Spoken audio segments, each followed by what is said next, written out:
Hey guys, my name is Marty McFly and I attend Arizona State University.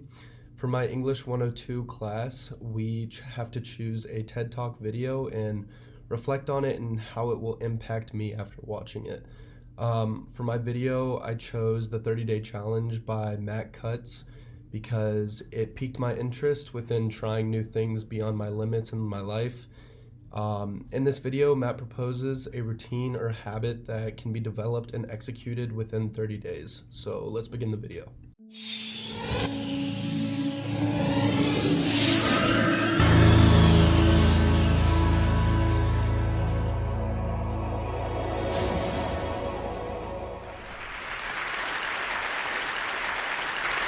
A few years ago, I felt like I was stuck in a rut.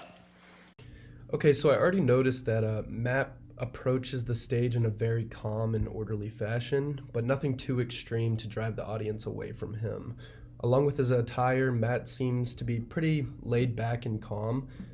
He approaches the purpose of this presentation right off the bat by addressing a personal goal of his that he had attempted and successfully completed. So let's continue watching this video. So I decided to follow in the footsteps of the great American philosopher, Morgan Spurlock, and try something.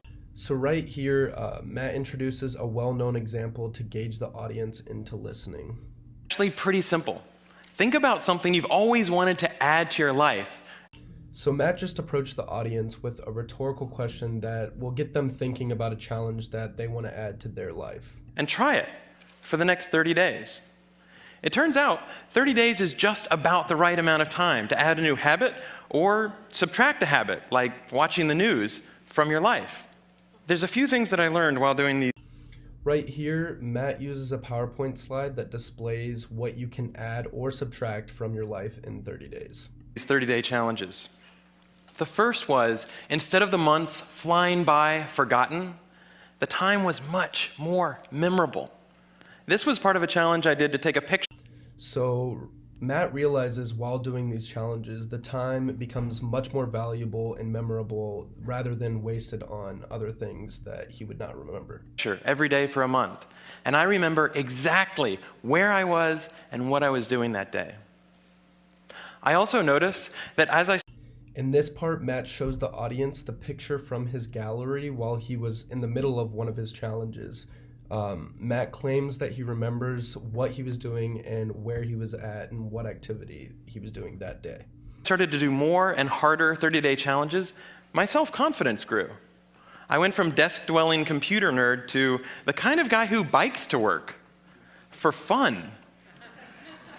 Even last year, I ended up hiking up Mount Kilimanjaro.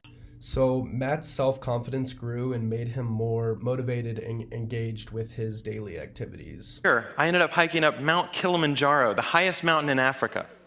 I would never have been that adventurous before I started my 30-day challenges. From what I'm hearing from Matt is that he has felt that he has become much more active and adventurous during his post 30-day challenge. I also figured out that if you really want something badly enough, you can do anything for 30 days. Have you ever wanted to write a novel? Every November, tens of thousands of people try to write their own 50,000-word novel from scratch in 30 days.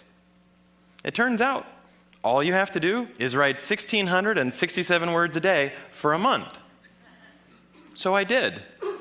By the way, the secret is not to go to sleep until you've written your words for the day. Matt uses another example of an activity that you can attempt for 30 days, such as writing a novel, which is completely possible.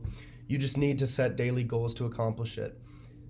His evidence to prove that it is possible is by explaining and displaying a graph to the audience that shows if you set daily goals that are consistent, you can accomplish a 30-day challenge yourself. You might be sleep deprived, but you'll finish your novel. Now, is my book the next great American novel? No, I wrote it in a month. It's awful.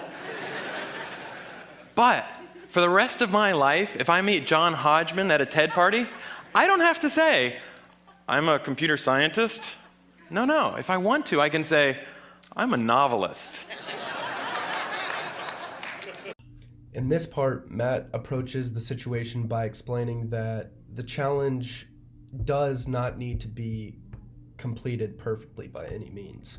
Also, Matt uses a comedic line by saying, technically, he is a novelist, he wrote a novel, which he allowed the audience 2 seconds afterwards to enjoy the joke and laugh. So here's one last thing I'd like to mention.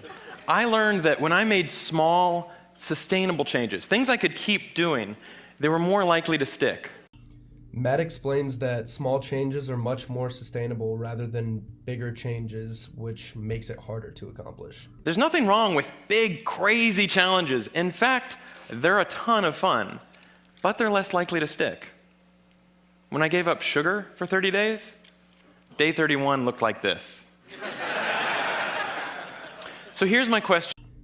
Matt uses an example which was a big challenge to him, which was not eating sugar. And it ended up not sticking because it was too big for him, and he broke it immediately after the 30-day challenge. Question to you. What are you waiting for? I guarantee you the next 30 days are going to pass whether you like it or not.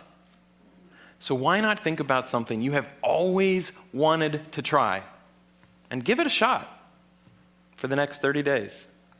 Thanks.